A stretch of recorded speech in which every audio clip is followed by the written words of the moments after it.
Hoje eu quero falar sobre mais um caso de polêmica com a Mayra Card. Bom, não é a primeira vez que eu trago esse tipo de assunto, mas talvez você se surpreenda com o final desse vídeo, porque não é nada do que você tá pensando. Bom, na semana passada, a Mayra Card colocou um vídeo no Instagram e viralizou. Como que era esse vídeo? Ela ensinava uma receita de bolo de chocolate, que talvez muitos de vocês estão aí e já fizeram esse tipo de receita, porque é comum, né, passarem receitas de bolo de chocolate e a ovo, chocolate, açúcar, leite condensado. E ao final da receita, ela assustou os seus seguidores, que talvez já estejam acostumados com esse jeito dela, escreveu no final assim que esse tipo de receita, que na verdade muita gente está acostumada a comer, causa aumento do colesterol, infarto, câncer, gordura intravisceral, diabetes, doença do coração, Alzheimer, gordura no fígado, doença celíaca, obesidade, oxidação das células, osteoporose, insuficiência hepática e inflamação no intestino. Bom,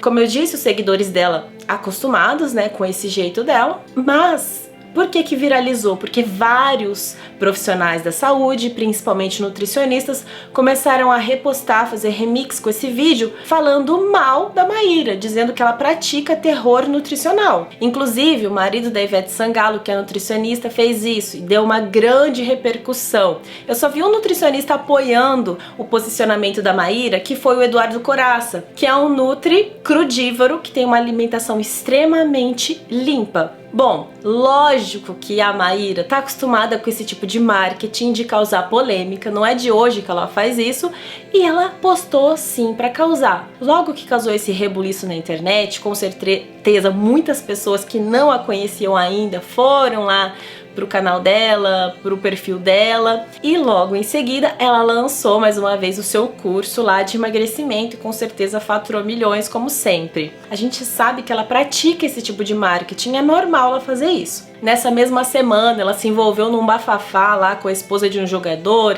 que disse que participou de uma das mentorias caríssimas dela, ele não teve resultado, e todo esse reboliço, que teve live, teve mais um monte de coisa, e teve uma converseira toda, né, com esse pessoal mais famoso, trouxe audiência pra ela mais uma vez. Esse é o tipo de marketing que ela costuma fazer. Mas, dentre tudo isso, logo depois que ela postou isso no Instagram, ela postou um outro vídeo. E eu confesso pra você que me fez entender quem é Mayra Card. Eu não a seguia, eu não concordava com muitas coisas que ela fazia, mas ela mexeu comigo num detalhe e que eu me identifiquei com o que ela falou no vídeo, que foi o seguinte. Muitas pessoas não sabem, mas eu comecei toda a minha história porque eu tive um câncer de tireoide, aí eu me curei através da alimentação.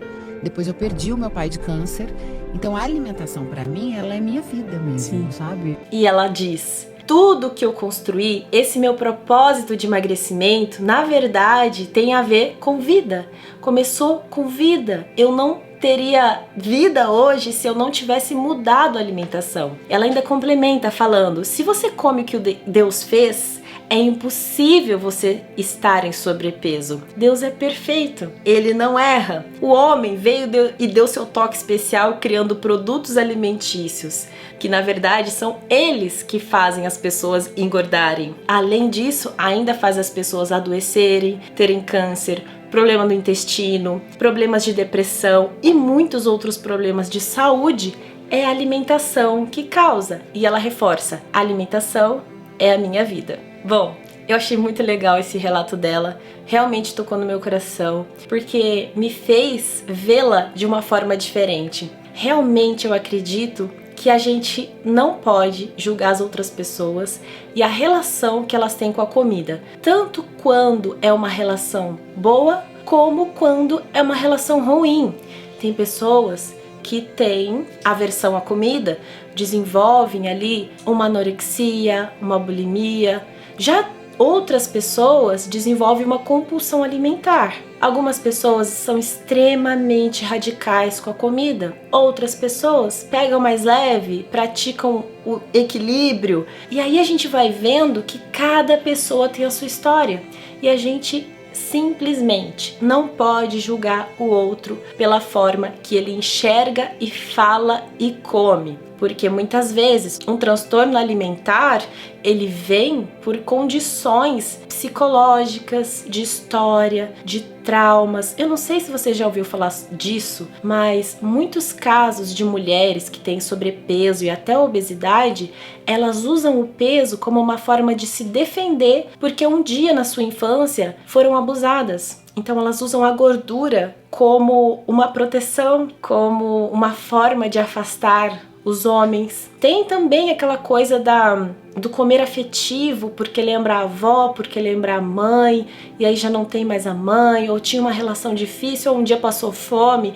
Enfim, cada pessoa tem uma história com a comida. E eu me identifiquei com a Maíra porque a minha história com a alimentação também está totalmente ligada à saúde. Lá com 13 anos, quando eu comecei, foi por causa da estética. Mas foi depois de tanto ver o meu pai adoecer que eu comecei a mudar minha visão sobre alimentação, que eu comecei a querer me cuidar mais, não mais pela estética, mas pela saúde. E aí, meu filho nasceu. E mais ainda, agora eu queria ter saúde para cuidar dele, para que ele não me perdesse tão cedo como eu perdi meu pai. E hoje, quando eu falo não para um alimento, é porque eu estou falando sim para a saúde. Somado a isso, ainda tem a minha genética, que é um pouco complicada.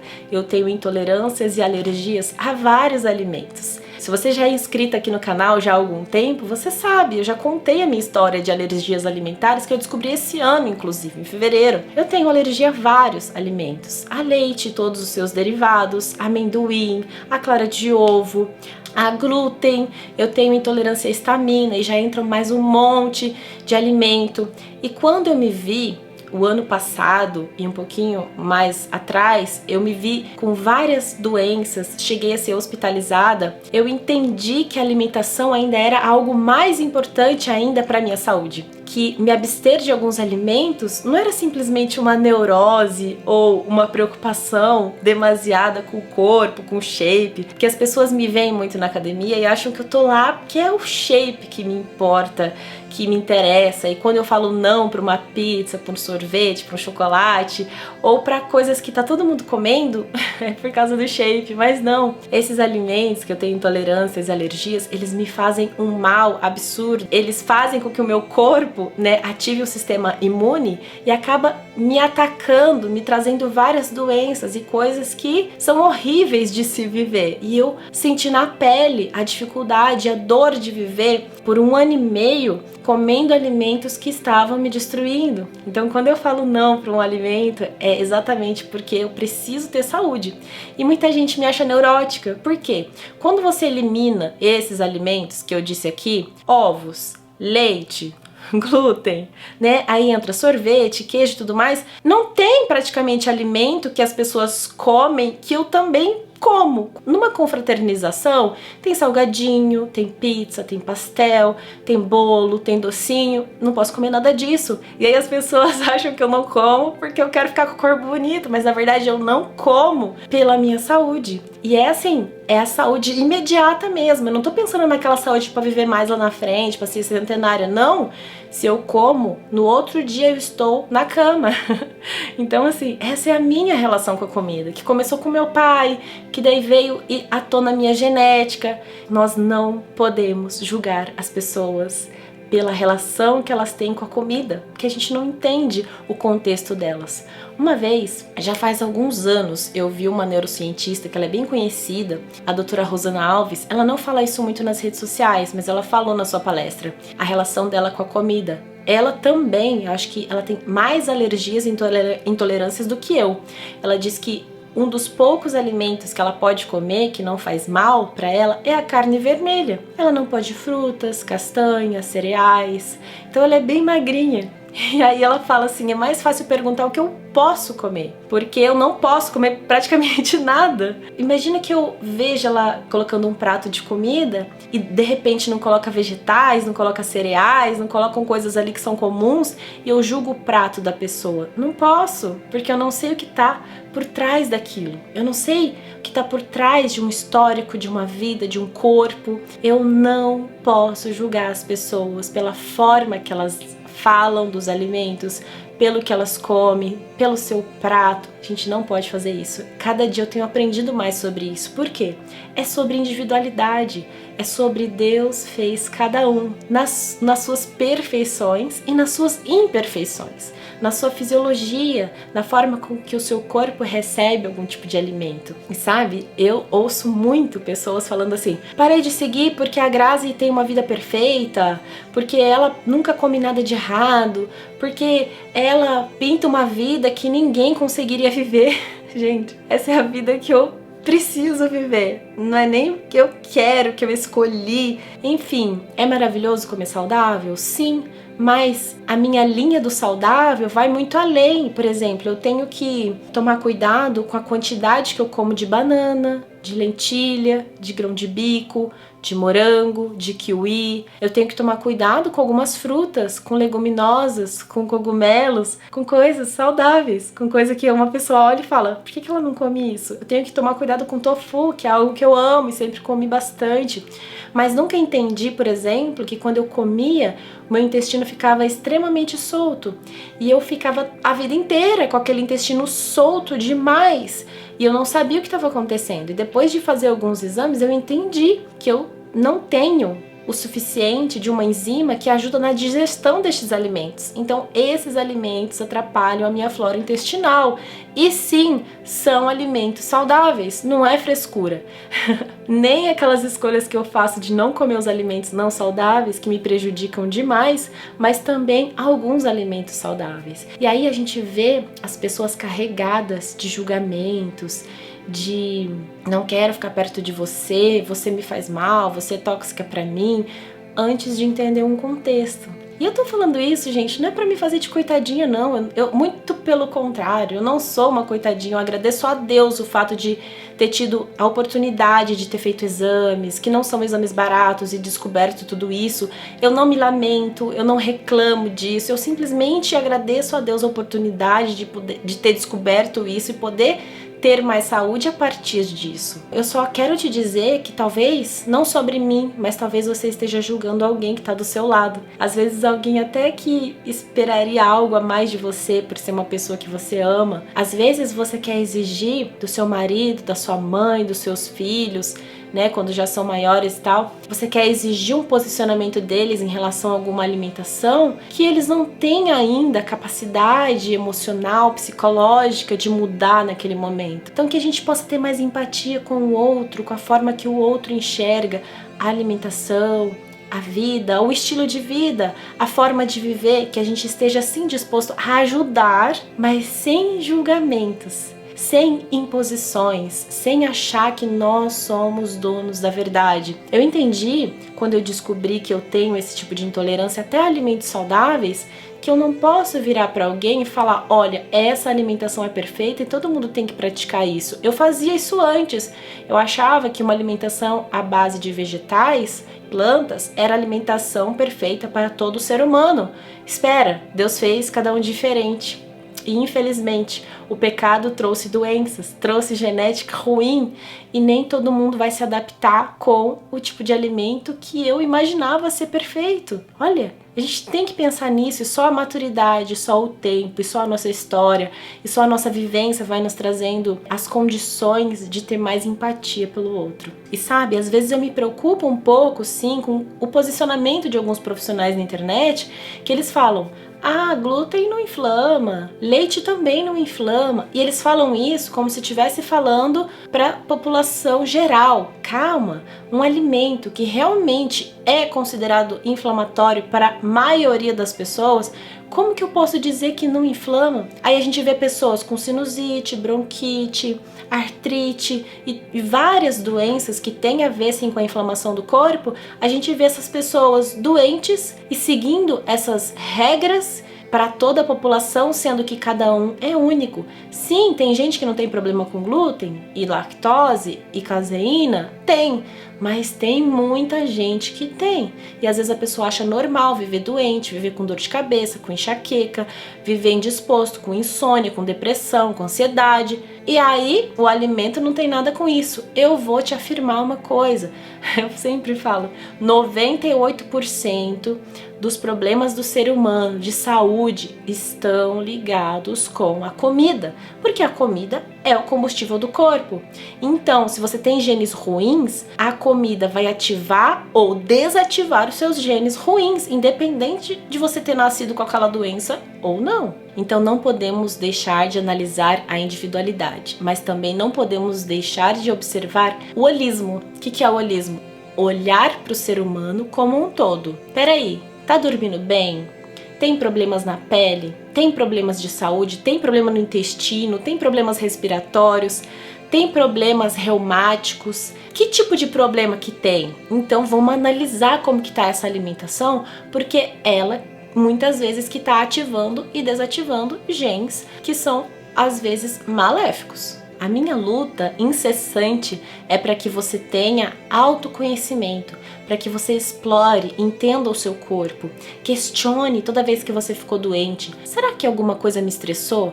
Será que é algo que eu comi? Será que é algo que eu tô vivendo? Será que é meu ambiente de trabalho? Será que na minha rotina tá me adoecendo? Porque a gente não adoece à toa. Às vezes, sim, é o gatilho da comida, às vezes é o gatilho do estresse, várias coisas contribuem para que a gente adoeça. Eu quero que você tenha olhos para o autoconhecimento, para entender, para ler o seu corpo. Não, peraí, essa dor de cabeça não veio à toa. Será que eu bebi água o suficiente hoje? Será que eu tive uma boa noite de sono? Será que aquela briga que eu tive com meu chefe não influenciou nesse estresse, nessa dor de estômago? Será que eu tô respirando bem? E a minha postura, será que tá boa? Tudo isso contribui para que você sinta mal-estar, para que você tenha ansiedade, para que você tenha dor de cabeça, para que você se sinta às vezes triste. Então, questione tudo. Não aceite, tô com dor de cabeça, vou tomar um remédio. Então não sei o que, vou fazer isso. Tô ansiosa, vou comer um doce. Eu sei o que, eu mereço, vou comer uma pizza. Não faça isso. Tenha autoconhecimento, se autoavalie, teste outras coisas. Ao invés de comer uma pizza, vai tomar um banho demorado, vai praticar um autocuidado, cuidar do cabelo, da pele. Enfim, procure alternativas que não sejam destrutivas do seu próprio eu, para sanar algumas coisas que você está passando no seu dia a dia. Eu tenho uma genética tão péssima que a minha serotonina é baixa, minha dopamina é baixa, minha ocitocina é baixa. A minha genética, ela é péssima. E às vezes, quando algumas pessoas chegam em mim e falam assim, eu parei de te seguir porque o seu bom humor é irritante, eu fico feliz, porque eu penso assim, eu venci a minha genética, porque pela minha genética, eu não sou isso. Eu sei que fisiologicamente a minha serotonina é baixa. Isso me deixa uma pessoa mais reclusa, mais na minha, não tão divertida, alegre, expansiva. E eu sou tudo isso. Por quê? Porque eu fiz opções mais saudáveis para que eu possa ter uma vida assim, feliz, abundante, que eu possa expandir, falar sorrindo aqui na internet, porque eu não conseguiria isso se eu dependesse só da minha genética. Então eu faço coisas que me elevam a serotonina, que é um treino, que é uma alimentação saudável, com triptofane, com coisas que vão me deixar bem no meu dia a dia. Porque se dependesse da minha genética, eu tava perdida.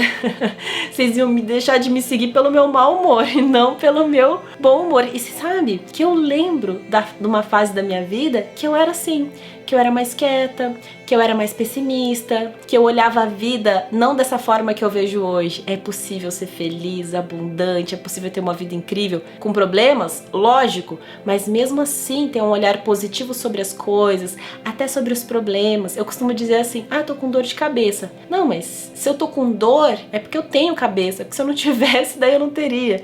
Então assim, mesmo nos momentos de dor e nos momentos difíceis, a gente conseguir olhar o lado bom das coisas, porque sempre tem um lado bom de tudo. Entender que as dores e as dificuldades, elas fazem parte, tá tudo bem viver aquele dia assim. Não estender esses dias ruins, porque não precisa disso. A gente pode escolher, desde a hora que você acorda, os seus hábitos para que você tenha um dia melhor, um dia feliz, um dia pra cima, treinando, comendo bem, se hidratando, conversando com quem você gosta, tendo uma atitude de autocuidado diário, enfim, escolhas. E eu tô aqui todos os dias para abrir os seus olhos, que você pode, que é possível mudar o seu estado mental, mudar a sua saúde física, mudar até o seu estado espiritual, a sua relação com espiritualidade, com Deus, a partir de atitudes, a partir daquilo que você escolhe para comer, para beber, com quem você escolhe estar do lado. E aí, não sei se você está conseguindo fazer isso sozinha, mas se por acaso você tem dificuldade nisso, seja por traumas de infância, seja por dificuldades, seja por estar sozinha nessa caminhada, seja por suas memórias afetivas alimentares, seja por qualquer coisa que você esteja vivendo ou não vivendo, eu tenho uma mentoria que eu pego na sua mão, a gente conversa semanalmente numa mentoria de 1 hora, te orientando, depois te dando desafios a serem cumpridos, coisas que vão te colocar em movimento. E eu te afirmo, o que muda, o que te transforma é você se colocar em movimento. A cada pequeno resultado, isso vai mudando a sua vida e você vai conseguindo desempenhar cada vez mais e mais. E eu, durante 1 ano, te ensino a ser esse 1% melhor cada dia, buscar essa sua transformação. É só pegar na minha mão, vou deixar o link da mentoria aqui embaixo, mas se por acaso esse não é seu objetivo, eu vou continuar trazendo vídeos aqui no canal. Não esquece de se inscrever, de deixar um joinha, assim o YouTube distribui esse conteúdo para mais pessoas. Obrigado para quem ficou até aqui nesse vídeo, é um prazer te ajudar nessa jornada, nessa caminhada de evolução física, mental e espiritual. Um beijo, um queijo, uma folha de alface e um pontapé na tristeza. Tchau!